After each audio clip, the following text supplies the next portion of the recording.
A jury selection process typically does not take place anything like what has happened here. Typically, people are drawn at random from voter registration polls or even library registration, and a venire is created. And from that venire, through the process that we call voir dire, we ask questions of these potential jurors and slowly select down to what the jury will be.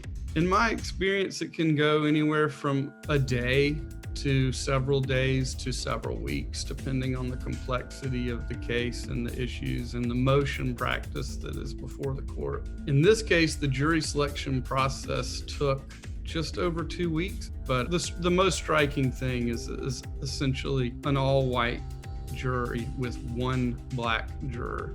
I would say that this jury is nowhere near reflective of the makeup of this county. It's disheartening to see the jury that we have selected.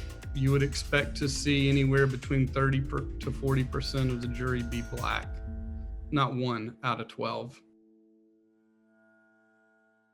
The first day of the trial, lawyers for both sides, the prosecution and the defense, debated before the court the questions that should be allowed to be asked. And in my view, that first day, I could tell that we were going to get a jury that was not reflective of the racial makeup of Glenn County.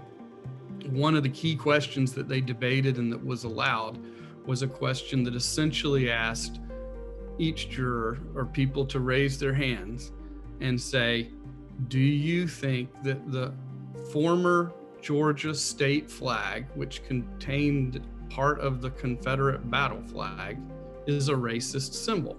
The purpose of that ostensibly is to make sure that people who find out that the McMichaels had the Confederate flag on the bumper of one of the trucks wouldn't be biased against the defendants. If you know your history, you know that's a racist symbol. Well, now everybody who knows their history and understands it and appreciates it is going to be a target for exclusion. And there's not a black person that I know who wouldn't say that's a racist symbol.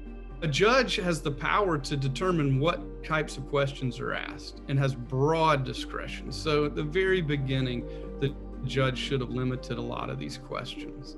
Moreover, it's actually a federal crime and has been since the late 1800s to exclude a juror on the basis of race. And this judge found that there was discriminatory behavior, and yet somehow we're still stuck with this jury. I think we can expect from the defense a statement that this killing was justified, that Greg McMichael, his son Travis McMichael, and Roddy Bryant were acting under the authority of a statute that existed at the time, and that they acted under a reasonable interpretation of the statute.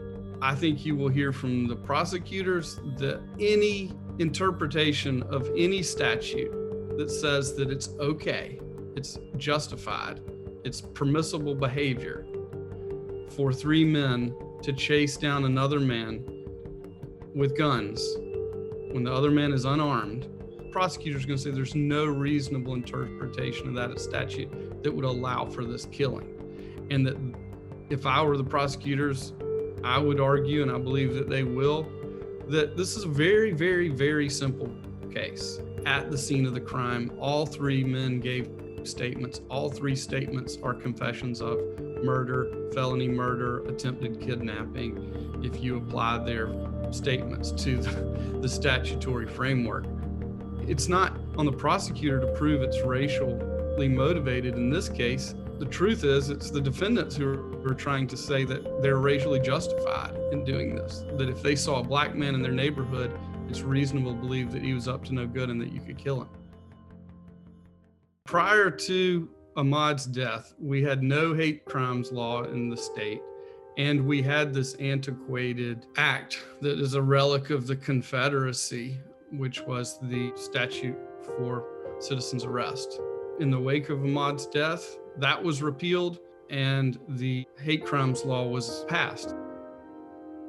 Ahmaud Arbery has already made systemic change, but he'll unfortunately never get to see or know about that.